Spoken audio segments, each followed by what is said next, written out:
दर्शकवृन्द नमस्ते। प्राइम संवादमा तपाईलाई स्वागत छ। म कृष्ण मल्ल। प्रधानमन्त्री केपी शर्मा ओली विश्व आर्थिक मञ्चको 49औं बैठकमा सहभागी हुनको निम्ति स्विजरल्यान्डको डाभोस पुग्नु भएको छ र खास गरी यो सम्मेलन नेपालको निम्ति कसरी फलदायी हुन सक्छ, किनकि यो सम्मेलनमै नेपालले पहिलो पटक आफ्नो सहभागिता जनाएको छ र नेपाल सरकारले अपेक्षा गरे अनुसार यो सम्मेलनबाट थुप्रै ज्ञान, यसैगरी प्रविधि र नेपालको विकासको निम्ति लगानी भित्र्याउन फलदायी हुने अपेक्षा गरिएको छ। पहिलो पटक नेपाल यसरी सहभागी हुँदै गर्दा नेपालले अपेक्षा गरे अनुसारका यी कुराहरू पूरा हुन सक्लान् वा नसक्लान्, आज हामी त्यसमा केन्द्रित हुन गएका छौँ र यसको निम्ति हामीसँग परराष्ट्र जानकार हरिचन्द्र अग्निपुञ्ज अहिले हाम्रो स्टुडियोमा हुनुहुन्छ। स्वागत छ। हजुर, धन्यवाद। अब नेपाल पहिलो पटक यो विश्व आर्थिक मञ्चको 49औं बैठकमा सहभागी हुन गएको छ। प्रधानमन्त्री केपी शर्मा ओली आफ्नो टोली लगेर जानुभएको छ। खास गरी के हो यो विश्व आर्थिक मञ्च भनेको, के हो यो सम्मेलन भनेको, के हो, यसले के काम गर्छ? अब यसको चाहिँ अहिले जो प्रधानमन्त्री हिजो मात्रै स्विजरल्यान्डको डाभोस पुग्नु भएको छ र यो विश्व आर्थिक मञ्च भनेको 1971 मा त्यहीँकै स्विजरल्यान्डका एकजना प्रोफेसरले यो शब्द कोइन गर्नुभयो।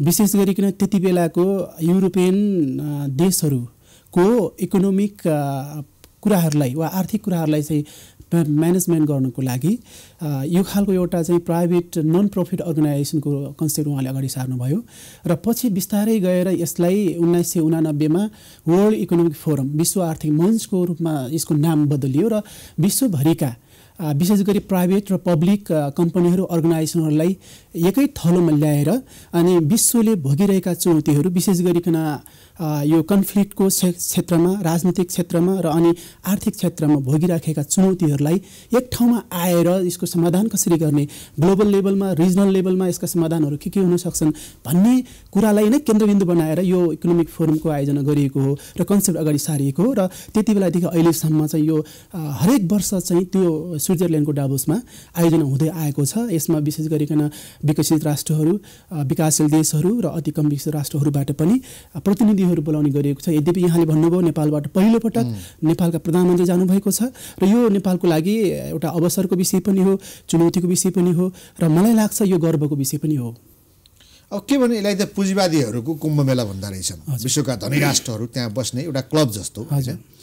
अब पुँजीवादीहरूको कुम्भ मेला हामी यसलाई भन्ने, अब हामी त गरिब राष्ट्रमा गरिन्छौँ संसारमै, त्यसमा पनि अहिले कम्युनिस्ट सरकार छ यो देशमा, हैन? पुँजीवादीहरूको सम्मेलनमा एउटा गरिब राष्ट्रको प्रधानमन्त्री जानु यो चाहिँ शोभनीय कुरा हो कि आफैमा व्यङ्ग्य हो? अब यहाँले उठाउनु भएको एउटा चाहिँ पुँजीवादीहरूको कुम्भ मेलामा नेपाल जहाँ चाहिँ 2/3 बहुमत, कम्युनिस्टहरूको 2/3 बहुमत छ भनेर भनिएको छ र कम्युनिस्ट पार्टीले चाहिँ सरकारको नेतृत्व गरिराखेको छ। अब यो दर्शनशास्त्र वा सिद्धान्तमा भनेको कुरा सही हो, तर व्यावहारिक रूपमा नेपालको सरकार साँच्चै कम्युनिस्ट छ कि छैन भन्ने कुरा चाहिँ जाँच गर्नुपर्ने अवस्था छ र स्वाभाविक रूपमा नेपालको कम्युनिस्ट प्रधानमन्त्री पुँजीवादीहरूको कुम्भ मेलामा जानुहुन्थ्यो हुँदैनथ्यो भन्ने प्रश्न एक ठाउँमाबाट हेर्दाखेरि जायज होला। तर अर्को कोणबाट हेर्दाखेरि के हो भने हामीले नेपाल जस्तो अति कम विकसित राष्ट्र जो चाहिँ अहिले भर्खर नेपालको चाहिँ एउटा शान्ति प्रक्रिया सम्पन्न गरेर एउटा राजनीतिक चाहिँ प्रक्रिया सम्पन्न गरेर आर्थिक समृद्धिको बाटोमा अगाडि बढ्न खोजिरहेको अवस्थामा हामीले क्षेत्रीय तहमा र विश्वव्यापी तहमा जति पनि मञ्चहरू हुन्छन् त्यो मञ्चहरूलाई चाहिँ हामीले सदुपयोग गर्नुपर्छ। नेपाल सरकारले सदुपयोग गर्नुपर्छ नेपालको आर्थिक विकासको लागि र त्यही उद्देश्यका साथ मेरो विचारमा प्रधानमन्त्री जानुभएको हो कि जस्तो लाग्छ। अब यो किसिमका फोरमहरूलाई यदि सदुपयोग गर्ने हो भने पहिलो पटक नहुनुपर्ने हो नेपालको, किनभने 49औं बैठकसम्म हामी आइपुग्दा अहिलेसम्म प्रयासै नगरेका हुन्। विगतमा हामी अहिलेसम्म सहभागी हुन नसक्नुको कारण के रहेछ?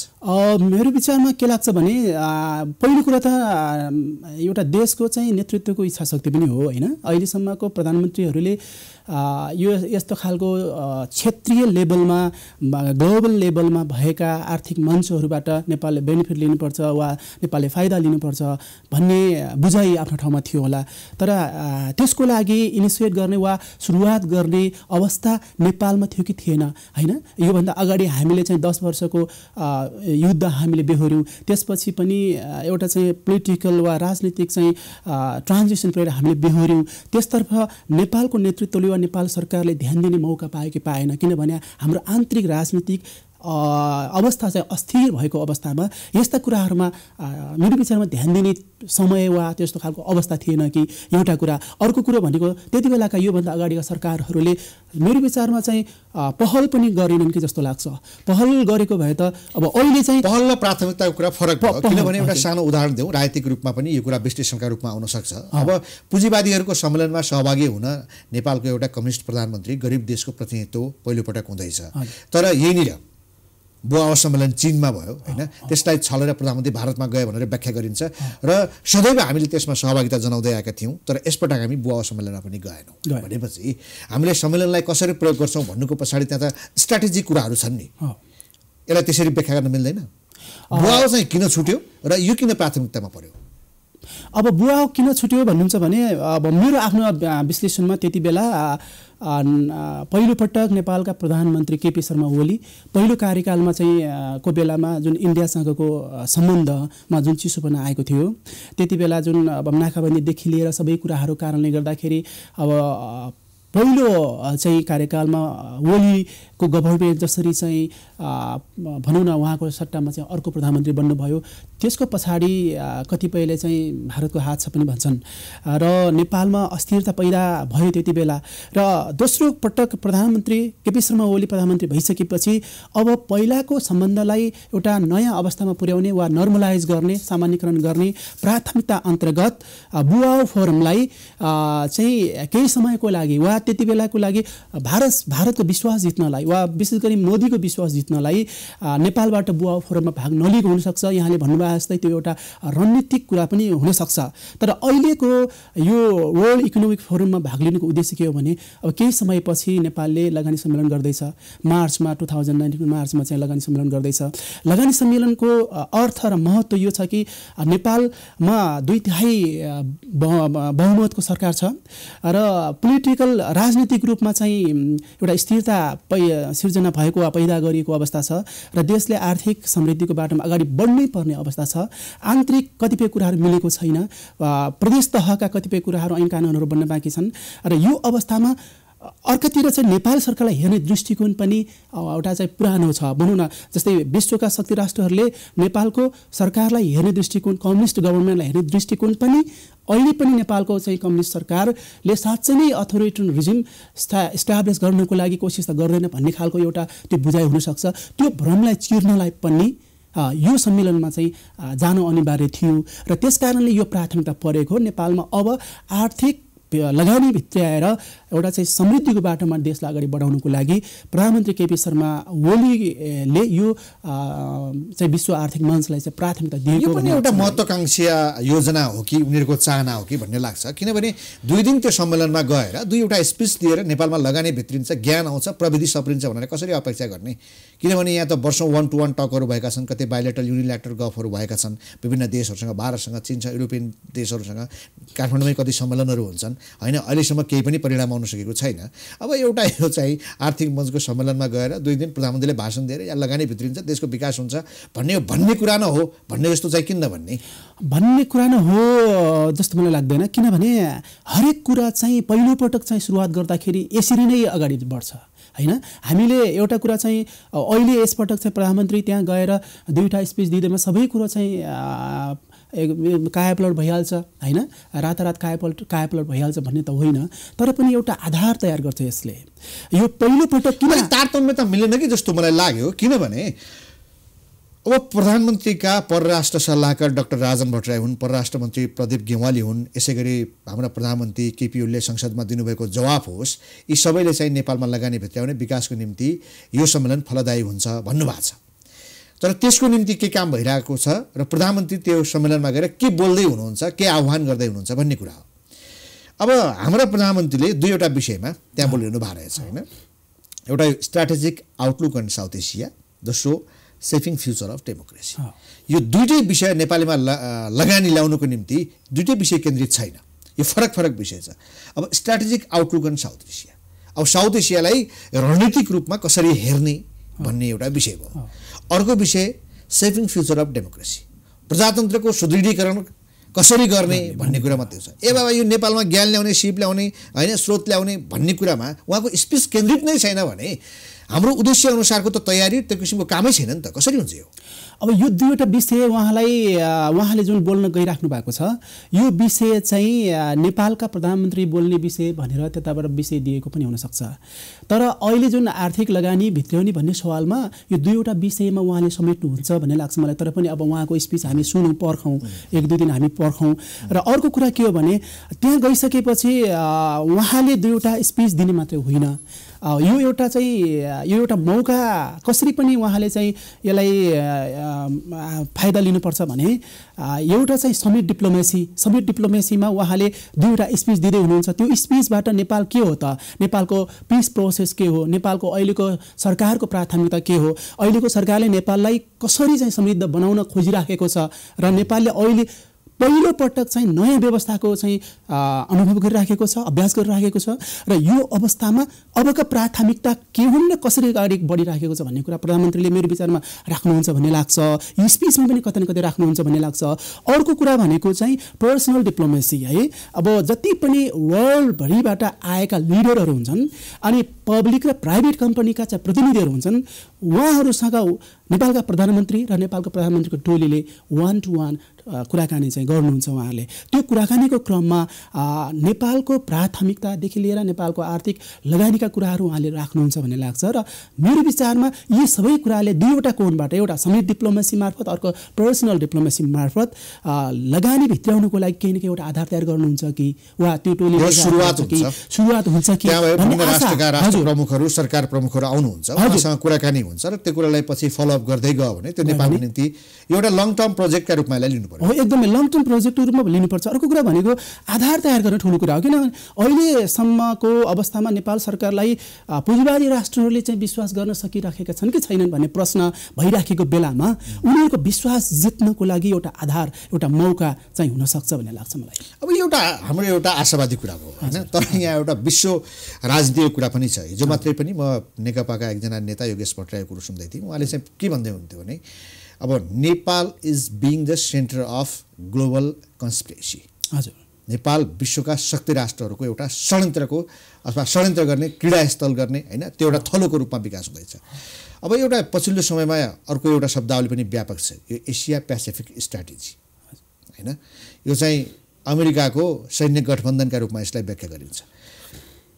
र राजनीतिक परिदृश्यहरूलाई हेर्दै आउँदाखेरि पनि अमेरिका होस्, अस्ट्रेलिया होस्, जापान होस्, भारत होस् होइन, यो अमेरिकाको सैन्य गठबन्धनभित्र परेर यो हाम्रो साउथ एसियामा उनीहरू सैन्य गठबन्धन बनाउन चाहन्छन् र चीनलाई घेर्न चाहन्छन् भन्ने एउटा आशंका सबैले गरेका छन् र केही प्रमाणहरू पनि देखिएका छन्। त्यसैको कडी स्वरूप जापानका विदेश मन्त्री केही हप्ता आए, भारतमा गएर उनले यो विषयमा औपचारिक रूपमै कुराकानी गरे। नेपालमा आउनुभयो, नेपाल आउने परराष्ट्र मन्त्रीसँग भेटघाट भयो होइन। अब त्योभन्दा अगाडि हाम्रा परराष्ट्र मन्त्रीज्यूलाई अमेरिकामा बोलाइएको थियो, पोम्पियोज्यूले ठुलो सम्मान दिनुभयो होइन। यो सबै कुरालाई चाहिँ अमेरिकाको यो रणनीतिभित्र नेपाललाई पार्न खोजिएको रूपमा नेपालका जानकारहरूले बुझेका छन् र यो अन्ततः सबै कुरा भनेको चीनलाई घेर्ने हो। त्यसकारणले जो अहिलेको यो विश्व आर्थिक मञ्चको सम्मेलनमा नेपाललाई जो विशेष प्राथमिकता दिएर बोलाइएको छ, अहिलेसम्म त बोलाउँदै बोलाइएन नि, अहिले त महत्त्वका साथ बोलाइएको छ।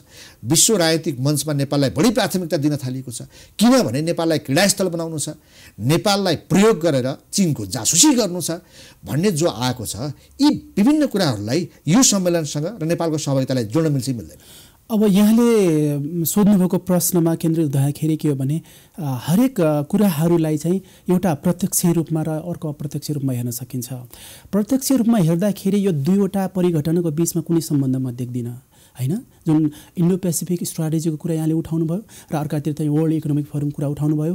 यो दुईवटामा एकातिर चाहिँ इन्डो पेसिफिक स्ट्राटेजीमा नेपाललाई सामेल गर्ने, सहभागी बनाउने प्रयास भइराखेको छ, त्यो त अब प्रश्न छ। अनि अर्कातिर चाहिँ वर्ल्ड इकोनोमिक फोरममा पहिलोपल्ट नेपालका प्रधानमन्त्रीलाई चाहिँ निमन्त्रणा गरियो होइन। यी दुईवटा कुराको बिचमा अन्तर्सम्बन्ध छ कि छैन भन्दाखेरि प्रत्यक्ष रूपमा हेर्दाखेरि छैन भन्ने लाग्छ मलाई। किन छैन भने यो इन्डो पेसिफिक फ्रेमवर्क वा स्ट्राटेजी चाहिँ टोटल्ली चाहिँ चीनलाई घेराबन्दी गर्ने अमेरिकाले नेतृत्व गरेको र जापान, इन्डिया र अस्ट्रेलिया विशेष गरी यो 4वटा देशहरूले सुरुवात गरेको एउटा चाहिँ स्ट्राटेजी हो। यद्यपि यसमा चाहिँ साउथ इस्ट एसियन कन्ट्री जस्तै अब सिङ्गापुर अनि इन्डोनेसिया अनि त्यसपछि अरू देशहरू त्यो बिचको एसिया पेसिफिक क्षेत्रमा भएका अरू देशहरूलाई पनि समावेश गर्ने कोसिस गरिँदैछ। यो चाहिँ टोटली चीनलाई गर्ने रणनीति अनुसार आयो। र वर्ल्ड इकोनोमिक फोरम भनेको मैले अघि पनि भने विश्वभरिका पब्लिक फोरममा अमेरिका छ कि छैन? वर्ल्ड इकोनोमिक फोरममा छ, स्वाभाविक रूपमा छ। र यसमा चाहिँ युरोप सुरुमा मैले अघि भने युरोपको चाहिँ आर्थिक कुरालाई कसरी अगाडि बढाउने भन्ने कन्सेप्ट अनुसार यो सुरुवात भयो र पछि विश्वभरिका देशहरूमा भएका पब्लिक र प्राइभेट कम्पनीहरूको बीचमा सहकार्य कसरी गर्ने, विशेष गरी एउटा शान्ति स्थापना गर्ने आर्थिक विकासको बहानामा नेपाललाई प्रयोग गरेको हुनसक्छ नि। किनभने अब नेपाललाई यत्रो प्राथमिकता दिएको छ। ए बाबा अमेरिकाले नेपाललाई बोलाएर परराष्ट्र मन्त्रीज्यूलाई बोलाएर रेड कार्पेट बिछाएर त्यत्रो महत्त्व दिनु पछाडि केही रिजन त हुन्छ नि, होइन? नत्र त अमेरिकाले नेपाललाई हेर्ने दृष्टिकोण त भारतले जे गर्छ त्यही हो भन्ने नै हो, भारतको आँखाबाट हेर्छ भन्ने हामीले त्यो बुझ्दै आएको तपाईँलाई त झन् बढी थाहा छ। अहिले आएर उसले सिधै व्यवहार गर्न थालेको छ, उसले भारतबाट होइन प्रत्यक्ष डिल गर्न थालेको छ अमेरिकाले। र नेपालले पनि त्यसपछि अन्तर्राष्ट्रिय मञ्चहरूमा राम्रो स्थान पाइरहेको छ। नेपाललाई माया गर्नुपर्ने कारण के? बडो गम्भीर प्रश्न उठाउनु भयो। स्वाभाविक रूपमा मैले अघि भन्दै थिएँ के भने प्रत्यक्ष रूपमा त्यो भयो, तर अप्रत्यक्ष रूपमा त यो दुईवटाको बीचमा त स्वाभाविक रूपमा चाहिँ सम्बन्ध जोडिन्छ। किनभने चीनलाई घेर्ने इन्डो पेसिफिक स्ट्राटेजी पनि पुँजीवादी देशहरूको एउटा चाहिँ एउटा आइडिया हो, होइन, कन्सेप्ट हो। अनि वर्ल्ड इकोनोमिक फोरम पनि पुँजीवादीहरूको यहाँले भन्नुभयो जस्तै कुम्भ मेला हो। त्यस कारणले यो दुईवटाको बीचमा अप्रत्यक्ष रूपमा सम्बन्ध त छ नै। र यो दुईवटै फोरममा दुईवटै क्षेत्रमा नेपाललाई प्राथमिकता दिनु भनेको नेपाल सबैभन्दा बेस्ट प्लेस हुनसक्छ चीनलाई कन्टेन गर्नको लागि। अनि यो साउथ एसियामा हेर्दाखेरि अरू देशहरूको अवस्था हेर्दाखेरि अरू देशमा टिकेर वा टेकेर सम्भव त्यति सजिलो छैन जहाँ जति सजिलो नेपालमा टेकेर हुन्छ भन्ने कुरा उनीहरूले बुझेको छन्।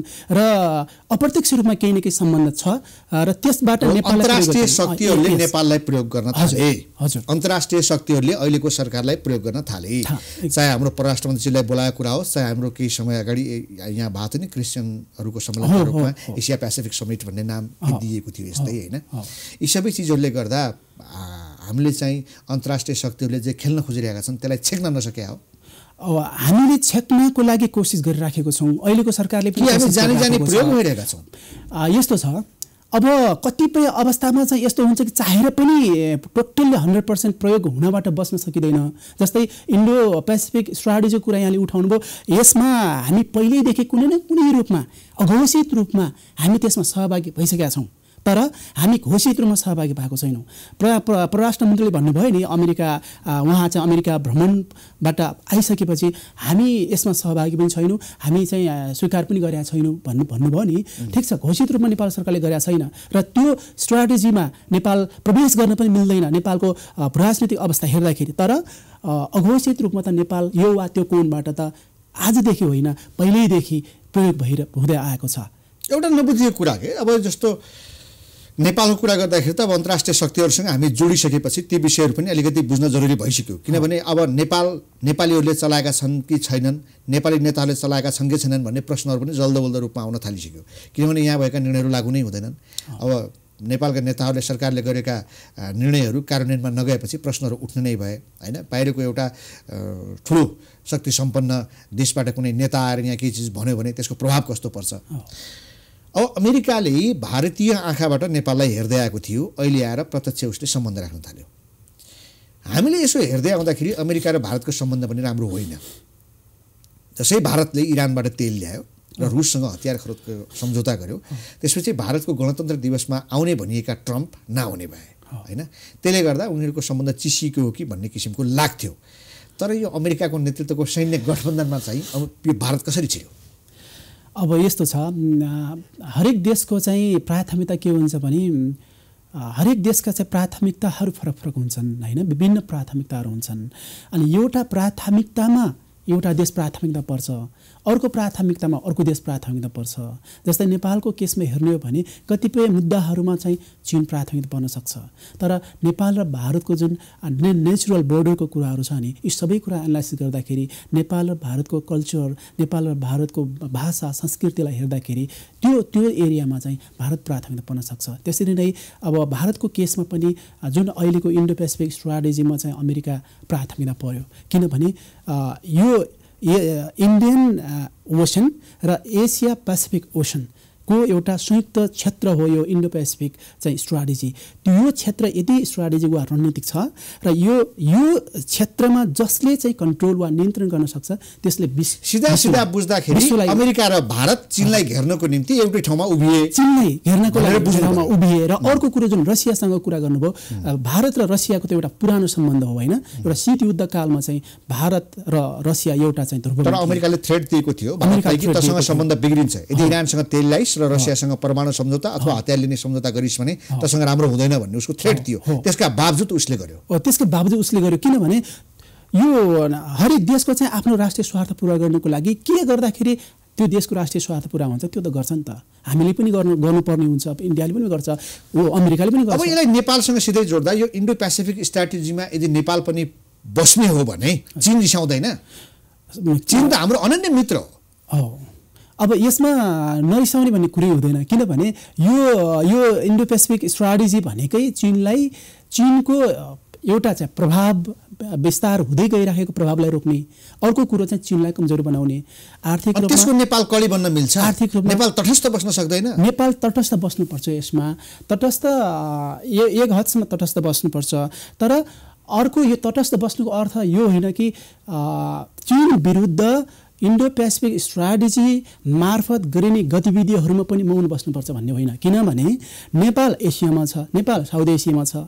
अबको केही दशकपछि चाहिँ एसिया विश्वको चाहिँ एउटा शक्ति केन्द्रको रूपमा उदाउँदैछ भन्ने चाहिँ त्यस्तो खालको प्रेडिक्सन गरिएको छ। चीन र भारत एक ठाउँमा आयो भने अबको चाहिँ सेन्चुरी भनेको वा अबको दशकहरू, अबको चाहिँ समय भनेको एसियाको भन्ने गरिएको छ। त्यो एसियाको उदयलाई रोक्नको लागि वा एसियाको उदय जुन तीव्रतर रूपमा भइराखेको छ त्यसलाई चाहिँ मिनिमाइज गर्नको लागि यो कन्सेप्ट अगाडि आएको। हाम्रो यो परराष्ट्र नीतिमै प्रश्न भयो कि एकातिर हामी एक चीन नीति भन्ने होइन, एक चीन नीति भन्ने, अर्कोतर्फ यो इन्डो पेसिफिक स्ट्राटेजीलाई मद्दत पुग्ने गरी त्यसमा सामेल हुन आतुरी पनि देखाउने, यो अलिकति आपसमा बाजिएन? अब मेरो विचारमा यसमा इन्डो पेसिफिक स्ट्राटेजीमा चाहिँ सहभागी हुनलाई आतुरता देखाएको हो कि होइन त्यसमा चाहिँ अझै पनि अध्ययन गर्नुपर्ने विषय छ, किनभने नेपाल आधिकारिक रूपमा त्यसमा चाहिँ प्रवेश गरिसकेको छैन। यद्यपि यो सरकार बन्नुभन्दा पहिलेदेखि नै अघोषित रूपमा अमेरिका, भारत, यदि हामी त्यो स्ट्राटेजीभित्र पऱ्यौँ अथवा त्यसको मेम्बर भयौँ भने त्यो एक चीन नीतिको विरुद्धमा हुन्छ, स्वाभाविक रूपमा हुन्छ। हाम्रो फरेन पोलिसी हामीले जुन भन्दै आइराखेका छौँ त्यसको विरुद्धमा हुन्छ। त्यसकारणले हाम्रो जुन नन अलाइनमेन्ट वा असंलग्न परराष्ट्र नीतिको विरुद्धमा हुन्छ। त्यसकारणले हामी यो त कुनै पनि हालतमा यसमा त सहभागी हुनु हुँदैन। र इन्डो पेसिफिक स्ट्राटेजी अन्तर्गत हुने साउथ एसियामा हुने गतिविधिहरूको पक्षमा पनि हामी उभिनु हुँदैन। यदि त्यसो भयो भने चीन र भारतको बीचमा रहेको नेपाल र भारत र चीनको जुन अब उदाउँदो अर्थतन्त्रलाई जोड्नुपर्ने नेपालले आफ्नो उद्देश्य पुरा गर्न पनि सक्दैन र आफ्नो राष्ट्रिय र अन्तर्राष्ट्रिय चाहिँ स्वार्थ पनि पुरा गर्न सक्दैन। यो हाम्रो कूटनीति छ नि नेपालको सधैँ ढलपल भएर अगाडि बढ्ने भयो। कांग्रेस सरकारमा भएको बेलामा एक किसिमको, अझ व्यक्तिमा पनि निर्भर गर्छ, को मान्छे परराष्ट्र मन्त्री भयो, उपेन्द्र यादव भए अथवा प्रकाश शरण महत भए अथवा लोहनी भए अथवा चाहिँ अहिलेका प्रदीप गेवाली भए होइन, सरकारमा निर्भर गर्ने अझ व्यक्तिमा निर्भर गर्ने परराष्ट्र नीति भन्ने कुरा, नीति बनाएर पनि के हुने त्यसको लागू नहुने होइन। हामीले कसरी राजदूतहरू नियुक्त गर्छौँ, लाज लाग्ने पर्ने स्थिति भइसक्यो। हाम्रा राजदूतहरू विदेशमा गएर के गर्छन्, कोही पत्रकारसँग झगडा बस्छन्, कोही विदेशमा मरेको एउटा नेपाली छ त्यसको पैसा आफू खाइदिन्छन् होइन, कोही आफ्ना कामदारसँग पैसा खाएर बर्खास्त हुने स्थितिमा पुग्छन् होइन। यो सबै हाम्रो परराष्ट्रको नीति, हाम्रो मेकानिजममा देखिएका कुराहरू न हुन् होइन। हाम्रो नीति त्यस्तै त देखिन्छ। यो नसुध्रिनुको कारण के हो? अब पहिलो कुरा भनेको सुधार्नु जरुरी छ कि छैन भन्ने राजनीतिक नेतृत्वले त्यो नेतृत्वमा त्यो बोध भएको छ कि छैन भन्ने प्रश्न छ। म त्यो प्रश्न गर्न चाहन्छु, किनभने नेपाल साउथ एसियाकै सबभन्दा पुरानो मुलुक हो र एउटा चाहिँ ग्लोरियस हिस्ट्री, एउटा गर्व गर्न लायक इतिहास भएको देश हो र यहाँको राजनीतिक नेतृत्वले नेपालको परराष्ट्र नीतिलाई वा नेपालको कूटनीतिलाई सुदृढीकरण गरेर आफ्नो कूटनीतिक पहलकदमी मार्फत नेपाललाई चाहिँ अन्तर्राष्ट्रिय चाहिँ मञ्चमा चाहिँ इस्टाब्लिस गर्नको लागि कोसिस भयो कि भएन भन्ने कुरा हो। अर्को कुरा भनेको हाम्रो आन्तरिक बेमेलपन पनि हो, यहाँका चाहिँ राजनीतिक दलहरूको बिचमा चाहिँ बेमेलपन हो। अनि हामीले कूटनीतिक सुदृढीकरणको लागि चाहिने जति पनि इन्स्टिट्युसनहरू हुन्छन् त्यो इन्स्टिट्युसन हामीले बनाउन सकेको छौँ कि छैनौँ। अनि त्यसको लागि नलेज बिल्डिङ प्रोसेसमा देशले कतिको कन्ट्रिब्युसन गर्नुपर्ने हो त्यो गरेको छ कि छैन। र तेस्रो कुरा भनेको पोटेन्सियल मान्छेहरू जो चाहिँ इन्स्टिट्युसन बनाउनुको लागि र कूटनीति सुदृढीकरण गर्नको लागि जसले योगदान गर्न सक्छन् ती व्यक्तिहरूलाई चाहिँ समावेश गरिएको छ कि छैन वा अवसर दिएको छ कि छैन भन्ने कुरा हो। त्यसकारणले यो राजनीतिमा आफ्ना आसेपासेहरूलाई चाहिँ समावेश गर्ने, अब योग्यता क्षमता नहेरिकन जो आफ्नो निकटमा छ त्यस्ताहरूलाई अगाडि ल्याउने प्रवृत्तिले पनि यो खालको चाहिँ समस्या आएको हो भन्ने लाग्छ। तर अहिलेसम्म जे भए तापनि अबको दिनमा नेपालले कूटनीतिक सुदृढीकरण गर्नैपर्छ र त्यो कूटनीतिक सुदृढीकरण मार्फत नेपालको आफ्नो फरेन पोलिसी र डिप्लोमेसीलाई चाहिँ अगाडि बढाउनुपर्छ। र समग्रमा नेपालले अब छिमेकीलाई मात्र होइन अब विश्वका देशहरूलाई पनि हेर्नुपर्छ र नेपाल अन्तर्राष्ट्रिय मञ्चमा पनि स्थापित हुनुपर्छ। र त्यसको सुरुवातको रूपमा प्रधानमन्त्रीले अहिले वर्ल्ड इकोनोमिक फोरममा भाग लिएर त्यहाँ गएर दुईवटा विषयमा चाहिँ स्पिच दिएर त्यसको सुरुवात गरेको हुन् कि भन्ने चाहिँ आशा वा आशंका गर्न सकिन्छ। समय र विचारको निम्ति धेरै धेरै धन्यवाद। हजुर, यहाँलाई पनि धेरै धन्यवाद। यो समय यो मौका दिनुभयो, धेरै धन्यवाद। दर्शकवृन्द, प्राइम संवादमा आज हामीले प्रधानमन्त्री केपी शर्मा ओलीको स्विजरल्यान्डको डाभोसमा हुन गइरहेको विश्व आर्थिक मञ्चको 49औं बैठकमा के हुने हुन् त्यो लगायत हामीले ध्यान पुर्याउनु पर्ने अन्तर्राष्ट्रिय सम्बन्धका विषयवस्तुमा परराष्ट्र मामिला जानकार हरिचन्द्रज्यूको दृष्टिकोण सुन्यौँ। नेक कुराकानीको साथमा हाम्रो कार्यक्रम यही सकिन्छ। सबैलाई बिदा दिनुहोस्। नमस्ते।